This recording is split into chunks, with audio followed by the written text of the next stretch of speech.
All right. Hello, everyone. Thanks for joining us today. I'm Dave Smithy, and this is Austin Smith. Hey, everybody. How's it going? And we are the team behind Top Out Adventures. We're an adventure travel company. Our mission is to deliver great new memories and experiences and friendships for everyone on our trips. And our trips range from mountaineering to hiking to exotic and remote travel and everything in between. One of those things is trail running, which is what we're going to talk about with the interview we've got for you today. But first of all, let's check in. What have you been up to, Austin? Well, since you and I got back from our last venture, it's mostly just making sure that the kids are taking care of their studies and trying to get in a little bit of cross training myself, some trail running, and trying out some new gear in the field. Cool. Yeah, new gear. It's early December, and it seems like, for me at least, Christmas time always starts coming early because I'm online and I gotta have it. So yeah. Since our last trip up in Colorado, I've been pretty much chained to the computer, working on trip planning for next year and getting everything set up there. Gotten out to do a little bit of training, got some running in. Our interviewee for today that we're going to show is Aaron Zel, who has asked me to pace him in the Rocky Raccoon 100, which seemed like a great idea until I remembered how fast he is. So I got to give myself a shake for that. But otherwise, else, everything's good. Everybody's staying safe, so can't complain. So everyone, for today, we've got an interview with Aaron Zel as he's getting ready to prep for Rocky Raccoon. He talks a little bit about his background in running. We think you'll really enjoy it. So here it is. Today, we're going to talk with Aaron Zel, who is our sponsored athlete for Top Out Adventures. And Aaron is a good friend of mine.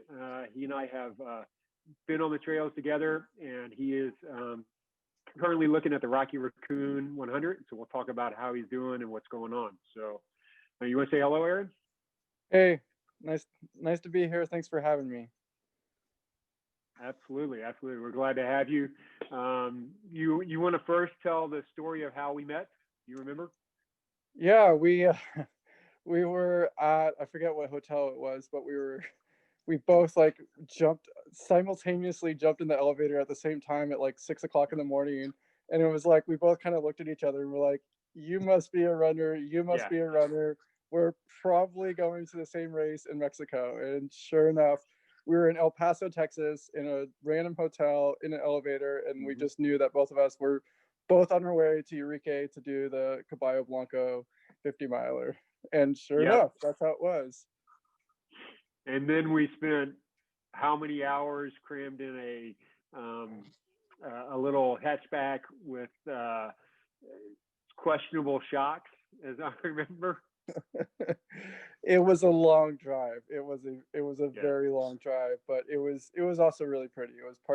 I enjoyed being in parts of Mexico that I'd never seen before. So yeah, it was gorgeous. Yeah, it was a gorgeous race. So give us a little rundown of your background, your athletic background, your running background. Where are you coming from? Cool. Yeah, so I did the standard thing, run track and cross country in high school. College, I went to a 2-year college, so there wasn't really a track or cross country team there. Didn't really run. Probably took a break for about 10 years, and then just kind of started running again and doing it for the reasons why a lot of us do it, of just kind of getting out there and enjoying the beauty and absorbing it all and kind of clearing your mind. And so in about 2008, I decided, like, hey, I'm going to just run a race to see how it goes. And I ran a race and got the running bug and just started running and enjoying it and really kind of starting to push myself, and over time just getting better and better. And ironically, when I was 38 years old, I was starting to run a mile better than I was in high school.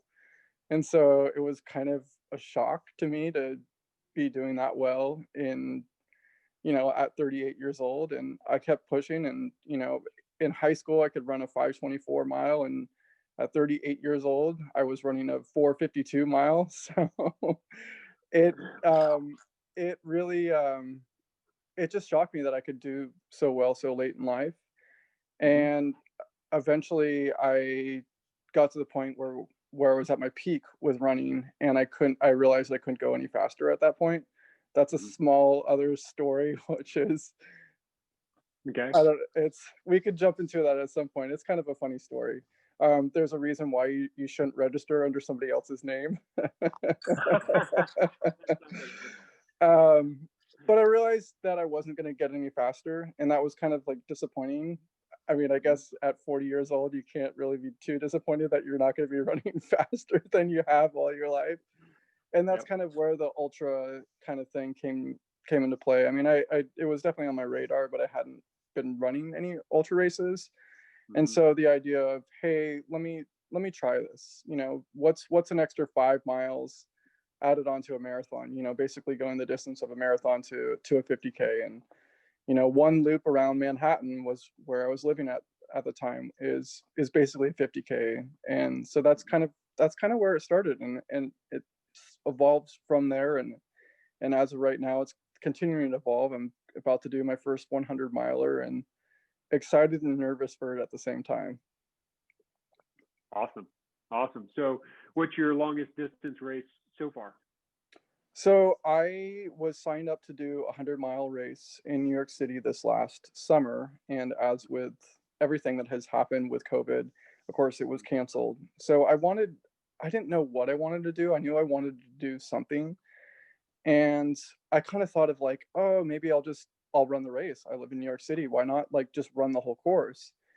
And then I was like, that doesn't sound like fun. I know I need pacers, and it's really hard for like a 100-mile race to tell somebody you're going to be at a certain spot at a certain time, because that's totally impractical. And then I came up with this idea of, I'm going to go to Central Park and I'm going to set an FKT. So I'm going to set the record for how many times anybody's run around Central Park in one given time. And so there was a lot of disinformation, I guess is the right word. I was trying to find the record, and it seemed like most people said that the record was 10 times, but it wasn't verifiable. And I was like, okay, I'm gonna go for 11, and I'm gonna set the record, and I'm gonna reach out to the folks at FKT. They had never heard anything. They were really encouraged me to do it, because then I could verify that this is the record. So I called up 11 of my friends, and every person ran one lap with me, and I ran 11 laps around Central Park, which technically, it's depending if you're sticking to the inner or outer part of the road, it's 66 miles. My Strava said 72 because I was running in and out of the park. I was running to the middle of the park to use the restrooms and then running back. And so I'm going with 72 miles. Oh yeah. Absolutely. Yeah. That's cool. So are you on, you're on FKT.com. You got that one posted now? Yeah, it's on FKT. It was actually really cool. I was running in Central Park later, and I got a call from my friend who was like, "You're on 5:38." I'm like, "What?" And I'm like, and so sure enough, I looked at 5:38, and 5:38 has the kind of sports side in addition to the political side of things. And there was an article, and there was an article about FKTs, and it had me in there about running the race in Central Park. And it was, I was surprised. That wasn't something I was aiming for, but it was cool that like the press covered the story of running around Central Park. So very cool. Yeah. Very cool. Cool. And so 100. I don't know. Austin, you got questions? I don't want to. Yeah. Let me give you a little bit of my background. I kind of backed into running.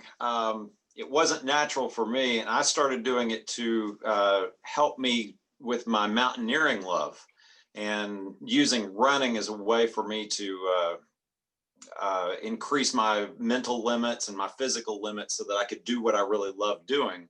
And then gradually I've come to love running too. But what fascinates me most about distance running, and marathon is the most I've ever tried myself, but when you start exceeding that, I'm fascinated in what the mental process is that you have to do to go from, say, 24 miles to 50 miles, or to 70 miles, or to 100 miles. Do you have to reinvent that? Are there different methods that you use as you approach those larger mileage goals? I think for me, it was kind of hard in the Central Park because I was running loops. But what made it easy, kind of on a mental aspect, was having friends there, like talking with them and kind of having there to kind of engage with me. I think if I was to do that by myself, it would be very hard on kind of on a mental level of just being able to be sticking with the moment. I think some of the things that make it easier on longer distance that I've found is just kind of the beauty and the scenery. I don't, the thing that is kind of inspiring for me are the people that can go to these tracks and run for 24 hours in the straight and going just loop after loop after loop after loop. That's something that I think I'm not there when it comes to how do you, I mean, you kind of have to have that, I don't know what the right word is, that mentality of you can just kind of turn your brain off, for lack of other words. Like I mean, your head starts messing with you after a long distance of time. And I think for me is just having music and having friends with me to be able to kind of tone that side of your brain that just, is telling you to quit, or, in Eureka, or just, being really, really tired and really, really hot, of really being kind of absorbed with the beauty around of me, and kind of kind of absorbing that, and enjoying it, and having that kind of be able to kind of turn off the part of my brain that's telling me to quit. Yeah. Mm-hmm. It's finding that point where you're engaged and disengaged all at the same time. Yeah, absolutely. Yeah. Absolutely. And Enrique, we had all the great people around us, all of the Tatamura people, and just that was another great distraction there, along with the beautiful Copper Canyons. Yeah, for sure. So how's your training going? You 150 miles a week, 200 miles a week? What are you doing? Yeah, so it's last week I just turned in a 50-mile a week. I know it's I use a coach. I don't know what the heck I'm doing. So I use somebody that does know what they're doing. And so right now we're doing kind of a lot of speed work, which is, I guess I don't know how that equates to all this. I mean, but I just kind of follow the recommendation. And I know that at some point the goal is, before the race, is the highest training run is supposed to be 8 hours straight, where I'm just supposed to run for 8 hours. And that's, I mean, I got 2 months until Rocky Raccoon. So probably in about 6 weeks, 5 or 6 weeks from now, I'll probably get up to the peak of running a run where I'm just run for 8 hours. It's not a distance involved, but just that's kind of one of the training thing. One of the other interesting things that I've found that my coach wants me to do is run at night with a headlamp on trails. And it just kind of getting the experience of knowing that this is what it will be like with Rocky Raccoon, of running in the middle of the night in the woods on a trail with a headlamp. I've done a lot of Ragnars, so I kind of have some of that experience, but I guess it's good to kind of try it out again, I guess, for lack of better words. Yeah, I found that mentally, I run in the morning, and so it's dark, but I know the sun's coming. For races like that, training at night, and you just kind of have that it's going to be like this. That mentally, that sleep part of it, those are usually the toughest training runs, just because, it's not your cycle, you're not ready for it. So that's good that you're doing that. So yeah, and I'm going to be with you there at night. So yay. We both need to get some of those in. I hope I can keep up with you. Well, we'll probably wrap it up here. I want to thank you, and we'll check back with you in the late January timeframe, maybe see how it's going, see if you got through all those long runs and how you're doing. And we're thrilled, we're excited. Thanks for letting us get a peek behind the curtain. Can't wait to see you in February for the race. It's going to be an epic race. All right, that's a great interview with Aaron. He's a great guy, isn't he, Austin? Absolutely. Really easy to talk to, and it was nice to be able to get him to open up a little bit about his own training methods. Yeah, he's got some great perspective. I didn't know he owned that FKT for the fastest laps, the most laps around Central Park. That's pretty cool. But thanks everyone for watching. Glad to have you. Hope you enjoyed the interview with Aaron. Stay tuned for other videos and things coming in the future. But always check us out on www.topoutadventures.com. You can follow us on Facebook and Instagram at Top Out Adventures, all one word. Thanks for joining us. Hope to see you on our trips and out there on the trails. Great. Take care.